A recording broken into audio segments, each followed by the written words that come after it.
why don't you just get a little bit bigger, put on 10 or 15 kilos, and then you'll be able to kind of move more weight.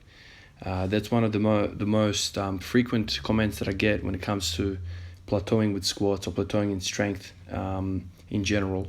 The usual prescription is you just kind of eat your way up into the next bracket of strength.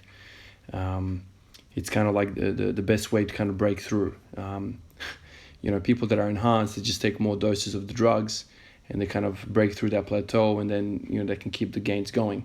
With natural athletes, what else have we got? You know what I mean? Like we're limited by how much muscle mass we can kind of put on. So the only really thing that we can do is just eat a lot more calories and try and improve the recovery. That's kind of like the conventional kind of wisdom. You just kind of eat your way up. Milk and Squats program is notorious for that. Yes, you're doing a lot of work, but one of the biggest driving factors of that program is that you're consuming like something like a half a gallon of milk a day. Lots of milk, lots of calories, lots of food. You kind of just stuff your face. And when you're doing breathing squats instead of 20, there's a huge demand for calories, and so all of these calories kind of stick to you. While that is probably kind of the best way to go about it, if you're an enhanced athlete, you just kind of put on that fat. And certainly we see it in Olympic weightlifting, kind of the super heavyweights. They're like humongous people. They don't look like they train at all. They just look like these obese people. Unless you saw them kind of lift, you wouldn't think they're athletic at all.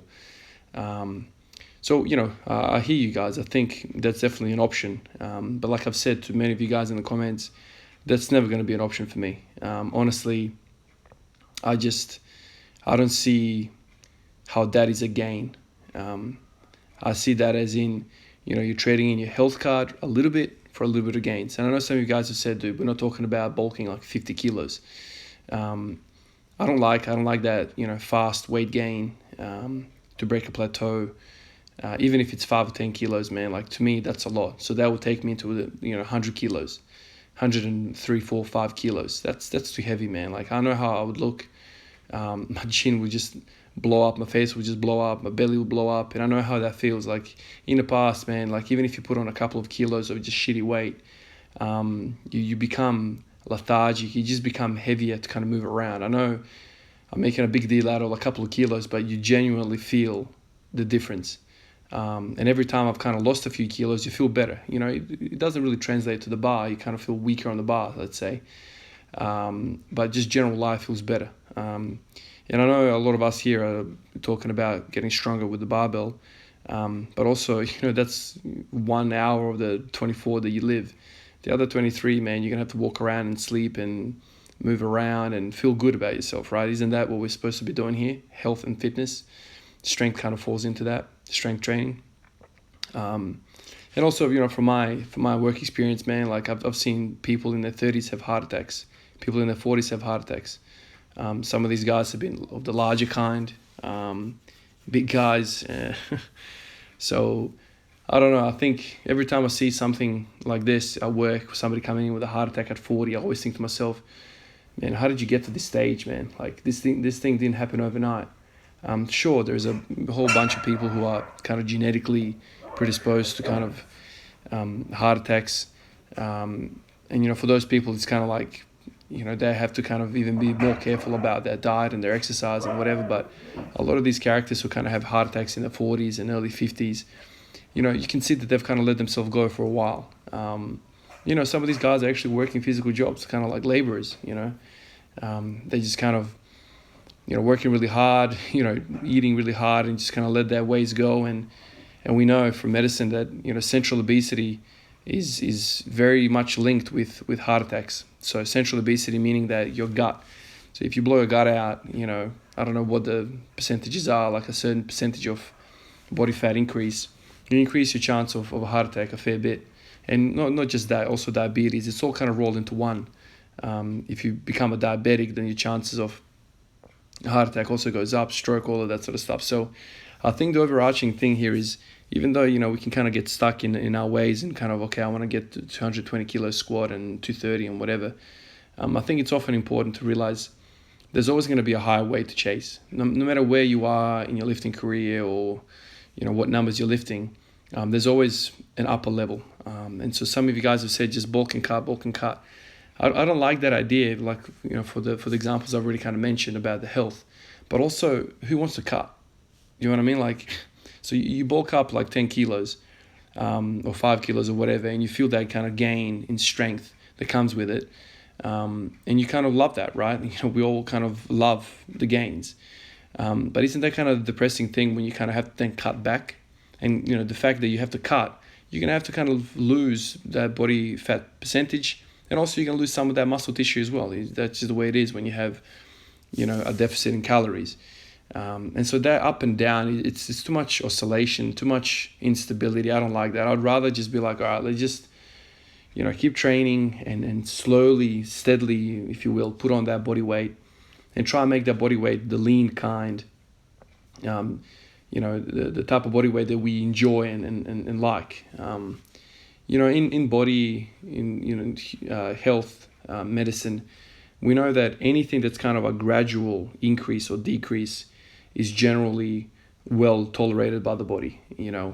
There's all sorts of compensation mechanisms. So if you slowly put on weight, and there's no sudden kind of changes in body weight, your body can kind of feel good about that. So if I go from, say, 94 kilos to 100 kilos over the next 3-4 years, just through training and just nutrition and, all that kind of thing, I'm not going to, put on body fat, that obesity, whereas if you kind of just go on a crazy 10,000 calorie diet, like I see some challenges on the net, in the next 3 months, I'll get stronger, man. But it's such a assault on the body that the body just starts storing it basically wherever you store it, like the gut or the thighs or whatever. Predominantly for me, it's just the belly. Just go straight to the belly. Kind of that big gut look. So I'm not an aesthetics orientated lifter, but also I don't want to look like shit. You know what I mean? Like, there's a difference between looking for that, muscle, definition, balance, proportions that the bodybuilders always kind of use those terms kind of to describe people's physiques. There's that, and there's also like you want to look good, right? When you take your top off, you want to look like you train. You don't want to look like this fat dude. That's me. That's how I look at it. And there's a whole lot of mental things there as well. Like if you look good, you're probably gonna feel good as well. So I basically don't like the idea of putting on weight too aggressively to break plateaus because of these kind of things. It's too unstable. It's too depressing when you have to cut. I've had periods, like I've said in the past, where I've kind of experimented with vegetarianism. I've experimented with paleo. I've experimented with, fasting 5 and 2. I've done 16 and 8. I've done all sorts of things. And to be honest with you, I know like a lot of people in my life have kind of teased me. When I was vegetarian, when I was doing those fasting periods, I might not look all that good. I lost a whole bunch of weight, and this is kind of before this program, so you guys haven't been exposed to it probably. So I didn't look good, because I lost a whole lot of weight, but inside I felt good, man. This is the thing, man. I felt good. When you clean up your diet, when you do all that sort of stuff, you feel good. Like I don't know what it is about it. Like when I drop below 10% body fat, man, I feel good. I sleep quicker. Like I seem to kind of get up fresher. It's just, I don't know. I think we as a species consume too much food, man. I remember watching this documentary on YouTube about this fella who went to this tribe in Africa somewhere, like this remote tribe. And they had like these hunters and these women, kind of hunter-gatherers kind of tribe. And these dudes, man, these hunters, they looked unbelievable, man. These guys were ripped, muscular, just incredible physiques, incredible physiques. And kind of when he started, he actually lived with them for a little bit. He noticed that these guys are like eating once every 2 days. Once every 2 days, these guys were eating, and these dudes were shredded and muscular. They looked full, they looked good, like this is the thing, when you decrease the size of your belly, just that body fat percentage drops, everything looks better. So like if I walked up to these guys, maybe they don't look so big if I kind of was in the same picture, But looking at them from afar, they look so muscular. The shoulders look big because their waist looks small. You know what I mean? Like they just have no excess body fat. And when they eat, they ate, very, very, clean food, vegetables, meat, and that's it. Like there's no processed crap that we eat here in the Western world. So I think, these kind of concepts always circulate in my mind as well. Like, how much food do you really need? You know what I mean? Like, how much calories do you need? How much protein do you need? Can you really absorb all that protein? There's formulas out there that you kind of work out what your gut is actually capable of. I mean, if you guys don't know, man, like your health is closely linked with your gut health. You upset gut, man, if you start getting bloated, if you start getting constipated, if you guys start getting irregular with your bowel motions and you start experiencing some of these GI symptoms, man, like you gotta address that, man, because that's gonna screw up with your sleep, with your energy levels, all of that. And what I've found, training and living, with being a nurse and training in the gym and whatever, and every time, and like I've done a fast for like 24 to 48 hours. I think the longest I've fasted for. And that's a beautiful feeling, man. It's a beautiful feeling. It might not be great for like anabolic side of things, but man, when you get over that psychological hunger, so I don't know whether you guys actually know the difference. There's a difference in our body. There's a psychological hunger and there's a physiological hunger. Psychological hunger is basically, well, look, it's 3:00 in the afternoon, it's time for lunch. That's that. Like your body's just programmed into thinking there's a whole bunch of food coming our way now. Let's eat and let's kind of release some of these hormones that are kind of making us feel like we're hungry. Physiological hunger, man, that's another beast in itself. That comes like 16 hours after your last meal. Whereas psychological hunger could be like 2-3 hours afterwards, after your last meal. So we're talking about 16 hours you haven't eaten. Now you're feeling what real hunger is about. Now you're feeling these symptoms, like body symptoms. You might get dizzy, you might get, real, like proper hungry, man. Like I can't begin to explain the difference between psychological and physiological. You actually start feeling like, effects, like you need fuel, basically. And so that's kind of the driver for food. Not so much like the psychological thing. I'll have to eat 5-6 times a day. Bodybuilding parameters or whatever. Always be in the anabolic window. Always kind of force food in. We know from like cancer research and all of that, these type of environments, like anabolic environments, like anabolic in the sense of, muscle grows. But anabolic windows also make everything grow.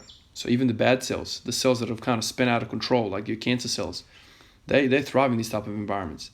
Whereas if you go into a fasting period, even if you hit that kind of 16-hour mark, we know that, when insulin drops, so insulin is a hormone in the body that basically takes stuff from your circulation, your bloodstream, and puts it inside the cell. That's kind of like one of the only vehicles that can take energy from outside inside the cell. And then while it's inside the cell, it can kind of go to the mitochondria and kind of get processed for energy. So that's insulin, right? So when we fast, insulin starts to diminish in our bloodstream. When it basically hits zero, wonderful things happen. It has been studied. Another hormone comes into the picture called glucagon. Glucagon is a hormone which basically mobilizes fat stores for energy, right? So glucagon starts melting fat. And there's a whole bunch of other ones, your T cells, so these immune cells come into the picture when the insulin kind of goes away. T cells are kind of known for killing cancer cells and like repair and all of that. So there's a whole bunch of things that we're missing out on if we're just always thinking about anabolic. Anyway, this video is getting a little longer. Maybe I'll talk about this in the next video. But anyway, I got to get ready and go to work now. Just some more of my thoughts, guys. I'll catch you guys in the next one. Peace out.